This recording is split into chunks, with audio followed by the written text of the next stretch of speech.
दी print के YouTube channel को subscribe करें और ताज़ा अपडेट्स पाने के लिए बेल आइकन दबाएं।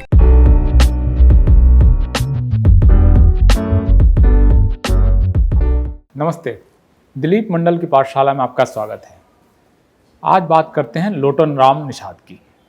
आप कहेंगे कौन लोटन राम निषाद? शायद आपने उनका नाम नहीं सुना होगा, और अगर आप उत्तर प्रदेश, खास करके पूर्वी उत्तर प्रदेश के नहीं हैं तो आप खुद को दोषी न माने। अगर आप लोटन राम निषाद को नहीं जानते हैं तो ये कोई आपका अज्ञान नहीं है, कोई आपकी जानकारी का अभाव नहीं है। ये एक स्वाभाविक बात है, क्योंकि लोटन राम निषाद को उत्तर प्रदेश के बाहर के लोग नहीं जानते हैं। लोटन राम निषाद के बारे में आज हम क्यों बात कर रहे हैं और आपको क्यों जानना चाहिए, इसकी एक संक्षिप्त पृष्ठभूमि मैं आपको देता हूँ। और लोटन राम निषाद क्यों खबरों में हैं, इसके बारे में भी आपको मैं सूचना देता हूँ।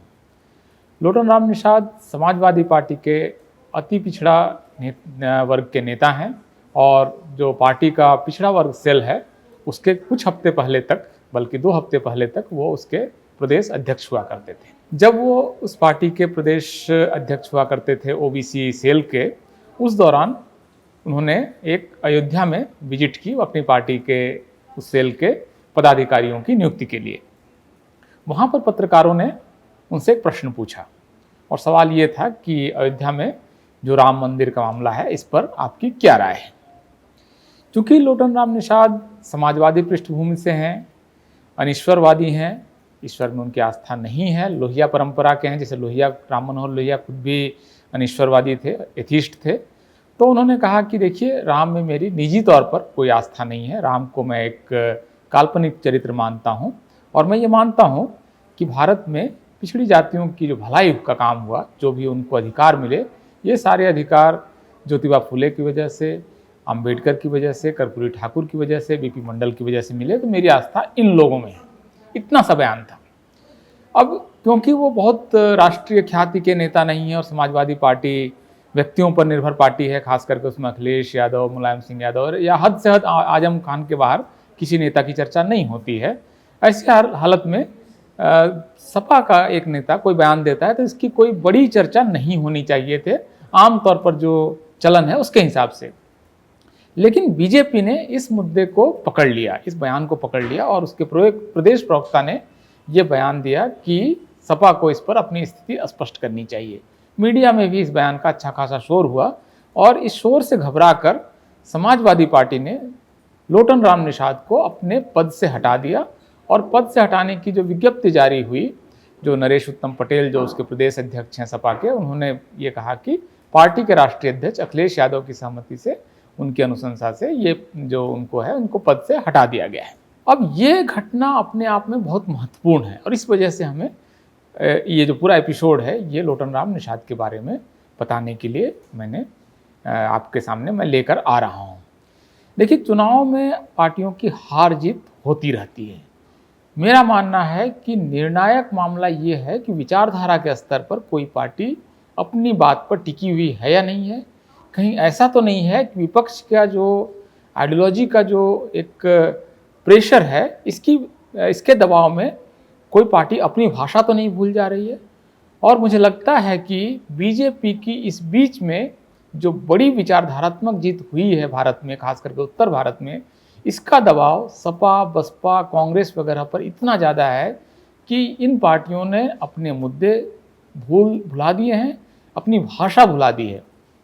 वरना समाजवादी पार्टी का नेता अगर अपने निजी विश्वास की बात करे कि मैं ईश्वर में विश्वास रखता हूँ या नहीं रखता हूँ, और उसको ऐसा करने का अधिकार भारतीय संविधान आर्टिकल 25 के तहत देता है कि वो व्यक्ति अनीश्वरवादी हो सकता है।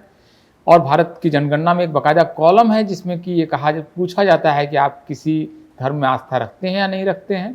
तो ऐसी स्थिति में लोटन राम निषाद के बयान को लेकर कोई विवाद नहीं होना चाहिए। समाजवादी पार्टी को तो कतई ही, जो पार्टी लोहिया की विचारधारा पर चलने की बात करती है, उसके लिए कोई कारण नहीं था कि वो उनको पद से हटाए। लेकिन हुआ क्या है कि इस बीच में जो बीजेपी है, वो भारत की, उत्तर भारत में खास करके अकेली पार्टी रह गई है जो अपनी विचारधारा पर बहुत मजबूती से टिकी हुई है। और ये तब भी टिकी रही है जब इस पार्टी ने बड़ी चुनावी हार का सामना किया है। 1984 के लोकसभा चुनाव में बीजेपी के लोकसभा में सिर्फ 2 सांसद जीते थे। इसके बावजूद बीजेपी ने राम मंदिर का मुद्दा, 370 का मुद्दा, 3 तलाक का मुद्दा, यूनिफॉर्म सिविल कोड का मुद्दा नहीं छोड़ा। 1992 में बाबरी मस्जिद के विध्वंस के बाद जब विधानसभा चुनाव हुआ अगले साल, तब बीजेपी 3 राज्यों में, महत्वपूर्ण राज्यों में चुनाव हार गई, जहां पहले उसकी सरकार हुआ करती थी। यूपी का चुनाव, मध्य प्रदेश का चुनाव और हिमाचल प्रदेश का चुनाव। राजस्थान में मुश्किल से उसकी सरकार बनी थी। इसके बावजूद, इतनी बड़ी हार के बावजूद बीजेपी ने अपने मुद्दे नहीं छोड़े। वो अपने जो हिंदुत्व की उनकी अपनी आइडियोलॉजी है, जो सवर्ण हिंदुत्व की आइडियोलॉजी है, इसको उन्होंने नहीं छोड़ा। तो बीजेपी हार हो, जीत हो, जीतने के बाद भी अपने मुद्दे नहीं छोड़ती है। आज की तारीख में बीजेपी के लिए कोई मजबूरी नहीं थी कि 2019 के चुनाव के जीत के बाद अभी उसकी कोई मजबूरी नहीं थी कि राम मंदिर को लेकर इतने सारी एक्टिविटीज़ वो करे, लेकिन उन्होंने अगर प्रॉमिस किया है कि राम मंदिर हम आपको बनाकर देंगे, तो इस पर वो टिकी हुई है। बाकी पार्टियों की समस्या ये है कि जब बीजेपी का ये ऑनस्लॉट आता है आइडियोलॉजी के लेवल पर, तो वो अपनी एक भाषा, अपना एक विमर्श, अपने एक आइडियोलॉजीज, अपने एक मुद्दे को छोड़ देती है। इसके उदाहरण देखिए, लगातार बिखरे पड़े हैं। आप ऐसे उदाहरणों को लगातार देख सकते हैं। जैसे 370 के मुद्दे पर समाजवादी पार्टी की हमेशा ये पोजीशन रही कि कश्मीर की जो जनता है उनकी भावनाओं का आदर होना चाहिए, लेकिन जब इस पर एक विधेयक लोकसभा में आता है तो अखिलेश यादव उसकी वोटिंग के समय सदन से उठकर चले जाते हैं और वोटिंग में हिस्सा नहीं लेते हैं, और इस तरह से बीजेपी को एक तरह से मदद करते हैं। इसके अलावा अगर आप देखें तो जब सवर्ण आरक्षण का मुद्दा आता है, जिसको कि गलत तरीके से ईडब्ल्यूएस आरक्षण कहा जाता है, तो इस पर सपा, बसपा, कांग्रेस सारा सबका सब बीजेपी के पक्ष में वो खड़े हो जाते हैं। या फिर 3 तलाक का भी जब मुद्दा आता है तो राज्यसभा की वोटिंग के समय सपा के 6 सदस्य अनुपस्थित हो जाते हैं और बसपा के 4 सदस्य अनुपस्थित हो जाते हैं ताकि ये बिल पास हो जाए। या इवन राम मंदिर का जब मुद्दा आता है और एक सेकुलर स्टेट में प्रधानमंत्री जाकर खुद एक सरकारी आयोजन के तौर पर भूमि पूजन करता है, तो सपा, बसपा या कांग्रेस ये कह सकते थे कि राजनीति और धर्म का इस तरह का घालमेल नहीं होना चाहिए, लेकिन आप देखेंगे कि तीनों पार्टियों ने आमतौर पर इस कोई क्रिटिकल व्यू नहीं रखा है और एक तरह से सरकार के साथ खड़े हो गए हैं। तो लगातार बड़े और निर्णायक मुद्दों पर ये पार्टियां वहाँ खड़ी है जहाँ पर बीजेपी खड़ी है। तो एक तरह से जो विचारधारात्मक फर्क है, जो एक लाइन खींची जानी चाहिए कि इसके एक तरफ, इस तरफ मैं हूँ, इसके एक तरफ आप हैं, तो ये जो आइडियोलॉजिकल लाइन है, ये बाउंड्री बहुत ब्लर हो गई है, बल्कि ये बाउंड्री कहीं कहीं ख़त्म भी हो गई है।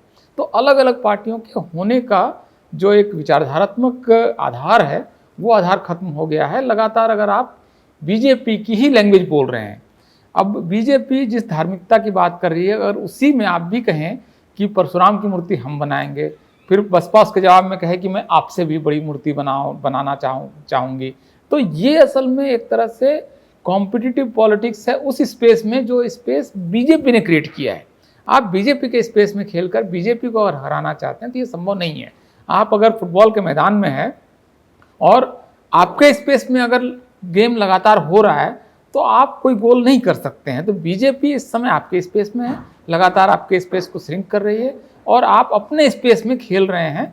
तो ये एक्चुअली एक तरह से बहुत बड़ी वैचारिक हार है कि आप एक नेता के अपनी नास्तिकता के बारे में सवाल पूछे जाने पर जब वो जवाब देते हैं, जो उनकी निजी विश्वास का प्रश्न है, इस अपराध के लिए अगर उस नेता को पद से हटा दिया जाएगा, तो ये एक तरह से एसपी, बीएसपी या कांग्रेस जैसी किसी भी पार्टी अगर ऐसा करती है तो ये उसकी आइडियोलॉजिकल हार है। और सबसे विचित्र बात देखिए कि सपा और बसपा ने 1993 में बाबरी मस्जिद विध्वंस के बाद जब देश का और खास करके यूपी का माहौल सांप्रदायिक रूप से इतना गर्म था, उस समय उन्होंने नारा लगाया कि मिले मुलायम काशीराम, हवा में उड़ गए जय श्री राम। अब हवा में उड़ गए जय श्री राम बोलने की वजह से हिंदू वोटर नाराज तो नहीं हुआ और उन हिंदू वोटर्स का मेजर हिस्सा सपा और बसपा के साथ आया। इसी वजह से सपा और बसपा की वहाँ पर फिर सरकार बनती है। आज की तारीख में सपा, बसपा या कांग्रेस में आप क्या कल्पना कर सकते हैं कि कोई नेता मंच से ये नारा लगाएगा कि हवा में उड़ गए जय श्री राम? तो ये 1993 तक या उसके थोड़े समय बाद तक जो एक आइडियोलॉजिकल स्पेस इन पार्टियों के पास था, वो आइडियोलॉजिकल स्पेस, वो विचारधारात्मक स्थान इन पार्टियों ने छोड़ दिया है उन्होंने एक तरह से वैचारिक हार मान ली है और बीजेपी को सिस्टम डिफाइनिंग पार्टी ही नहीं बल्कि डिस्कोर्स डिफाइनिंग पार्टी भी बना दिया है कि आप इस बाउंड्री के अंदर बात करेंगे, इस बाउंड्री के बाहर जाकर अगर आपकी पार्टी का कोई नेता बात करेगा तो उसको आपको अपनी पार्टी से निकालना पड़ेगा। तो ये एक तरह से बीजेपी की जो निर्णायक जीत है, मैं 2014 और 19 के चुनावों से भी बड़ी जीत मानता हूँ कि विचार के स्तर पर आपने अपने विपक्ष को निहत्था कर दिया है, उनके सारे हथियार छीन लिए हैं, उनकी लैंग्वेज छीन ली है, उनके मुद्दे छीन लिए हैं। तो ये एक्चुअली बीजेपी के लिए सेलिब्रेशन का मौका है, जश्न का मौका है कि रामलोटन निषाद को सपा में अपने पद से हटना पड़ा है।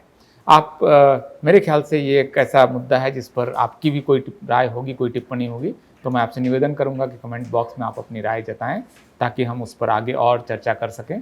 और आपसे ये भी रिक्वेस्ट है कि द प्रिंट के यूट्यूब चैनल को सब्सक्राइब करें।